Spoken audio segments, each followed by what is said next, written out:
public to exercise their tornado safety procedures. This practice tornado drill will remain in effect until 10:30 a.m. Eastern Standard Time. There will be no follow-up statements issued. Schools and businesses participating in the tornado drill should exercise their severe weather safety plans now. This test also serves as the emergency alert system required monthly test for March.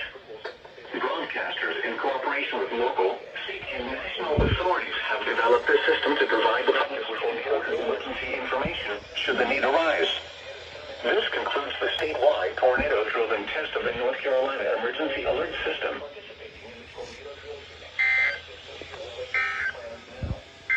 This test also serves as the emergency alert system required monthly test for March. Broadcasters, in cooperation with local, state, and national authorities, have developed this system to provide the public with important emergency information should the need arise. This concludes the statewide tornado drill and test of the North Carolina Emergency Alert System.